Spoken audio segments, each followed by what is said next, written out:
আল্লাহর কসম করে বলতেছি, যদি আমরা নির্বাচনের পরে দেখতে পাই 10 ভোট 20 ভোট 50 ভোট অন্য মার্কায় গেছে, কোন রেহাই নাই। আমি বলে দিলাম 1608 ভোট এইখানে, যদি এইখানে 1500 ভোট কাস্ট হয়, 200 ভোটও যদি বাইরে যায়, ইনশাআল্লাহ আমরা মাফ করে ফেলেছি।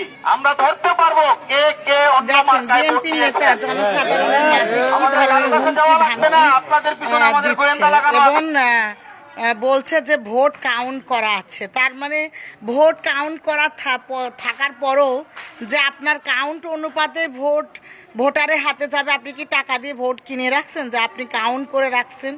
আচ্ছা, টাকা দিয়ে কিনে রেখেও মানুষ যদি আপনাকে বেইমানি করে বা ওখানে গিয়ে অন্য প্রার্থীকে ভোট দেয়, তাহলে আপনি যে মানে এমন একটা বিষয়ের উপর বলতেছেন যে আপনি কাউন্ট করে রেখেছেন, টাকা দিয়ে কিনে রাখছেন, এরপরে যদি ওরা ওখানে গিয়ে যদি পোল্টি দেয় মানে অন্য প্রার্থীকে ভোট দেয়, তাহলে আপনি তাদেরকে দেখে নেবেন। তাহলে বোঝেন প্রকাশ্যে এরকম হুমকি দিচ্ছে সাধারণ জনগণকে, সাধারণ ভোটার ডেকে। তার মানে তাদের ভোটের যে মত, সেই মত মানে তারা নিজেদের মত প্রকাশ করার স্বাধীনতা পাচ্ছে না।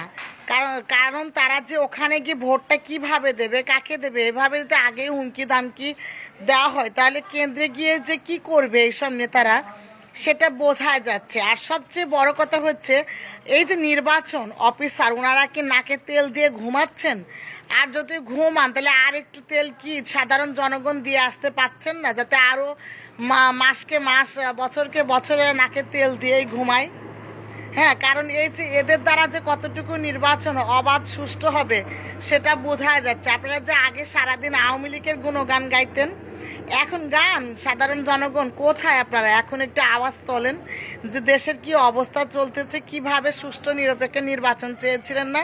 তো সে তো এই ধরনের বক্তব্যের মাধ্যমে বুঝতে পারছেন সাধারণ জনগণ এদের কাছে কতটুকু জিম্মি, যে তাদের সাধারণভাবে ভোট দেওয়ার স্বাধীনতাটুকু নেই। তাদের ভোট আগেই কাউন্ট করা হয়ে গেছে যে তার থলেতে কয়টা ভোট যাবে, আর যারা দিতে পারবে না তাদের মনে হয় উনি ঘর ওনার যে মুভমেন্ট বা ওনার যে বলার ধরন, সেটা বোঝা যাচ্ছে যে যদি ওই ধরনের লোকগুলা যাতে ওনার মার্কিংয়ে আছে, যদি ভোট না কাউন্টে যোগ হয়, তাহলে তাদের ঘর বাড়ি ছাড়া করবে, এমন একটা অবস্থা উনি তৈরি করে ফেলেছে।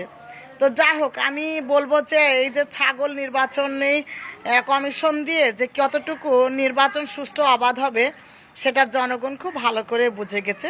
তারপরেও বলবো যে দেখেন আপনারা নির্বাচন কীরকম হয়, কারণ সারা জীবন তো আওয়ামী লীগের দুর্নাম করে গেছেন, এখন অন্য দলটা আসতেছে, দেখেন আপনাদের কতটুকু ভালো থাকেন, শান্তিতে থাকেন। হ্যাঁ, তারপরেও দোয়া করি আপনারা শান্তিতে থাকেন, সুস্থ থাকেন, দেশ ভালো থাকুক, দেশের মানুষ ভালো থাকুক।